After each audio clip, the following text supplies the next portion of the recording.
Welcome to Vancouver, I guess.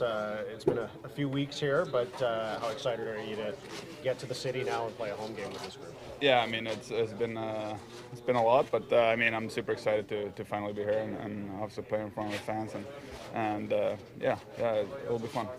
Off the ice, take us through sort of what the process is now that you're here in terms of getting acclimated to the new city, getting your stuff from Calgary, all of that. Yeah, I mean it's a lot. My fiance and is handling a lot for me, and my first thing is probably to bring them here. But there's I'm good. I packed a lot and I have a lot of clothes and stuff, so I'm good for now. But yeah, I can't wait to see them again. How do you assess the first 5 games? A little up and down. Obviously, it's try to get used to everything here, but for me, it's just not try to think too much out there and just play my game and so on. So hopefully, I can play some better hockey. What do you think the fit has been so far with you and Petey? Yeah, it's there's always stints where we played some good hockey, but I think we can be more direct and take the puck to the net a little bit more, and after that, usually the plays will come, and we can start. He can work his magic, and then I can try to give him the puck as much as possible.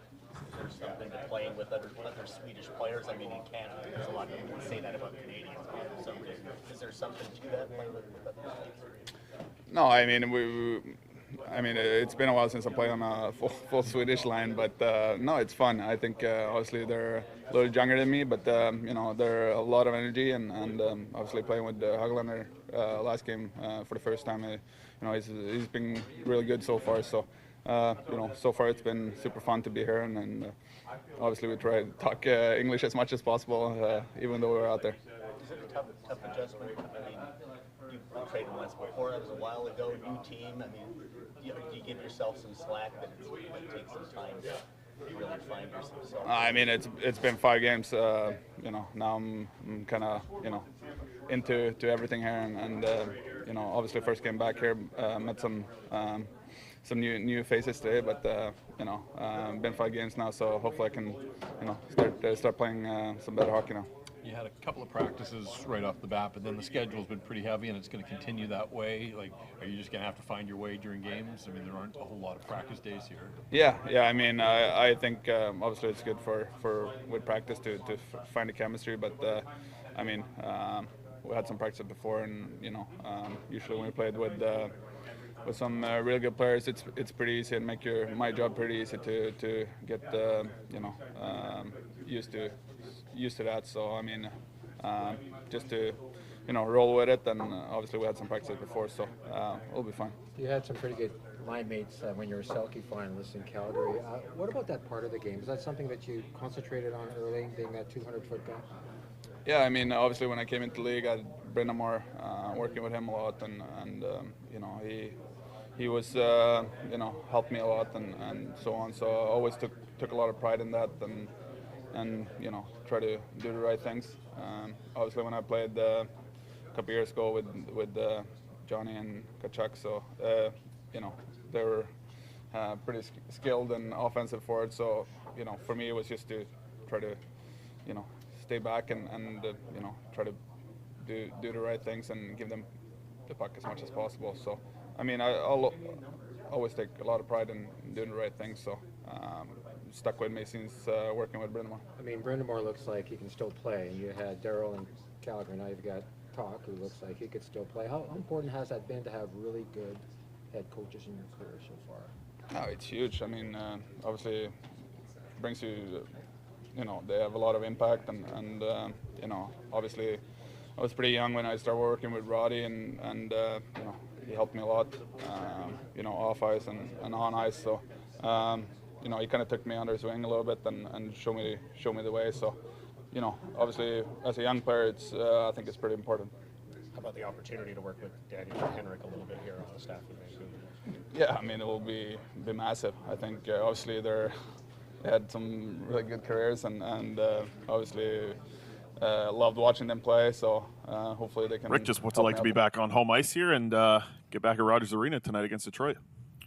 Yeah, I know it's been a long 3 weeks. I think it's been a long time, but yeah, guys are excited to get back. see everybody. It's always good to be in your building.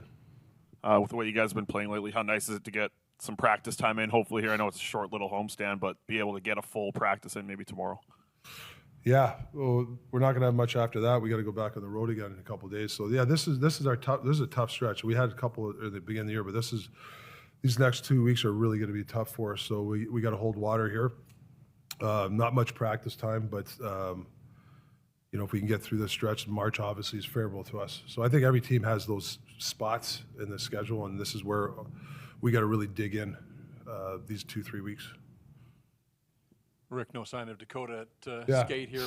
What's his status? Yeah, he's getting evaluated as we speak. This afternoon. So, but we don't have him for tonight. So upper body type of thing.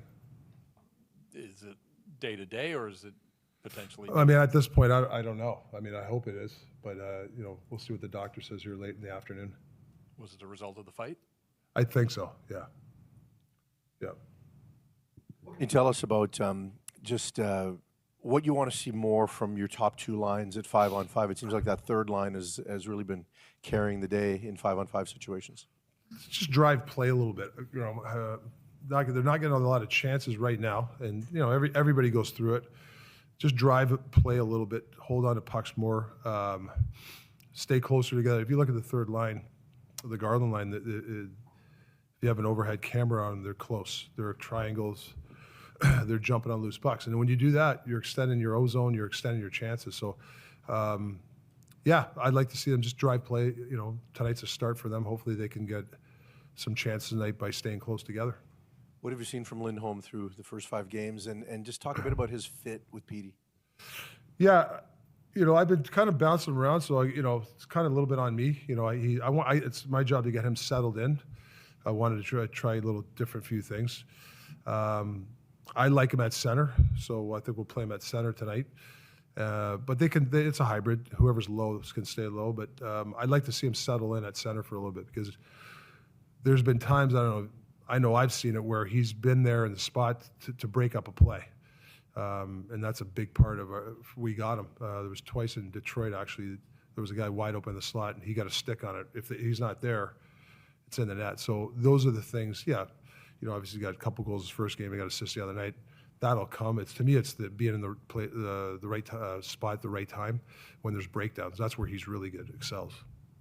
Obviously, you can write a name in to replace Dakota. Yeah. However you reset your lines, but in terms of the way he's been playing, Yeah. what he brings to the table, is that going to be hard to replace? Yeah. Yeah, he's going to be hard to replace. He's he fills checks a lot of boxes for us. He's a really good penalty killer. Him and Garland, obviously, last 2-3 months, they got a connection. They get a lot of loose pucks. Dak's got a good stick. He stuck up for Garza the other night.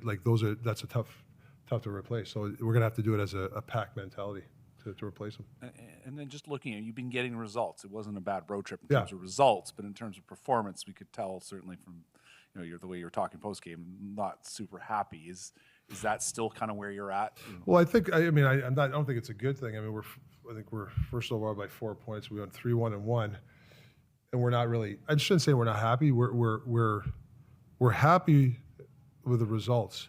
I think our staples and our process has taken a little bit of hit. We got to make sure we get back to them. We got 20, how many games left in the season? That's the big thing I get concerned about. The results, whether you win or lose, if you do the right things, you're going to win more often, obviously. But we've let it slip. Detroit, third period, a couple of turnovers. Washington, weren't bad in Washington. I think some guys were a little tired. Obviously Boston. So if you look back, there's pockets of the game I like. We're striving for that, like every team. We're looking for that 60 minutes. But for us is we got to get back on our staples and process. And don't worry about the results. Don't worry about anything else other than that. And I think when we do that, that's when we're a really good, tough team to play against. Hey, Rick, you decided to put Mikheyev in Joshua's hole. What was your thinking behind that? Well, I don't want to. Trust me, we had the bingo balls. Do I get Garland up top? But I like Garland where he's at. It's tough matchups for the other team, So I like him in that spot. But that doesn't mean I won't, bounce it around tonight. For Mick, give him a chance on that line. Maybe you get two hardworking guys. Maybe he can stay close and get something going for himself.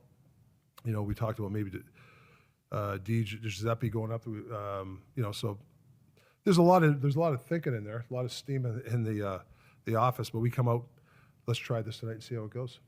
Also, Hoglander, you kind of elevated, obviously, to that second line. He's just this courageous guy who goes to the hard areas, doesn't play a whole lot, but just his production over the minutes he's gotten is pretty impressive.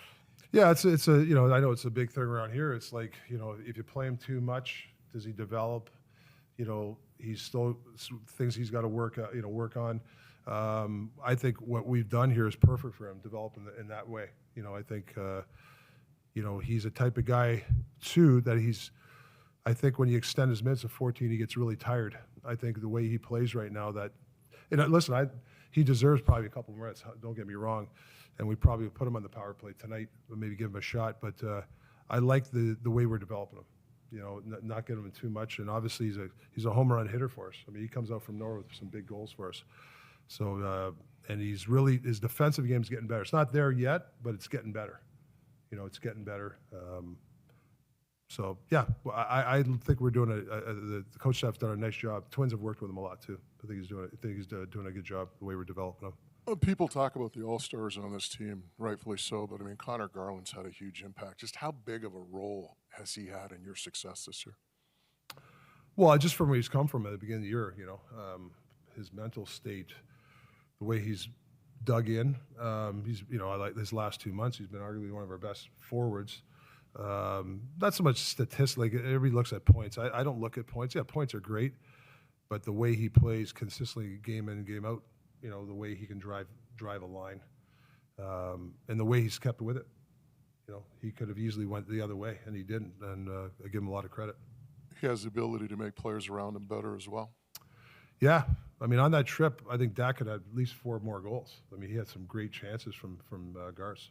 So hopefully Mick's ready. I mean, he's going to get some chances tonight when you play with Gars. What is it about his game specifically that you like? I think his corner work, his ability to keep plays alive. You know, he's not a one and done guy. You know, when the puck's transfer somewhere, he's the first guy on the puck, and holding on to pucks for a little guy. He goes in the corner with a big guy. He comes out of it. You know, you'll see a big pile, and all of a sudden you see this little guy come out of the corner. That's a big possession.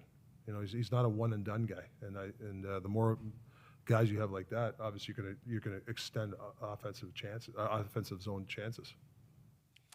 It was interesting to see you guys bring Phil Kessel in and send him to Abbotsford. I'm just wondering what you think is left in the tank there and what his path forward might look like. Yeah, I don't know. To be honest, I haven't really been involved in this. You know, Jim wanted to give him a shot down there type of thing. So he's going to go down there and skate. So we'll see how it goes. I mean, he's going to have to go down there for a while and see where he's at. He's been out for about 10 months, so there's probably a lot of work to do. We'll see. It's a free look. Why not? I mean, he's got a great pedigree. You know, he's got some skill, and you know, he's won. The guy's won before, right?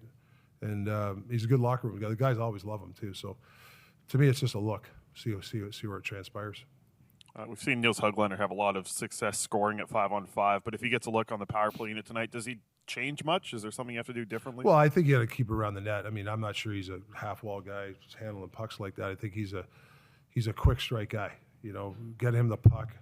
And if there's an open area, he's a buzzsaw, take it to the net. I think that's the best way to use him.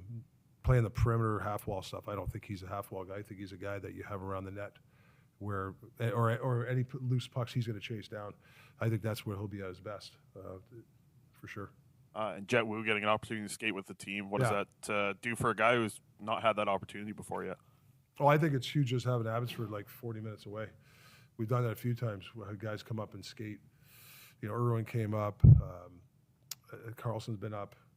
You know, we might give Baines a chance to come up, whether he plays or not. I think he deserves a look to even skate with our club, so that might happen. So I think it's great. I think the minor league guys coming up here who have chance to skate with the pace, then they go down there, they get a taste. I think it's a great way to develop players.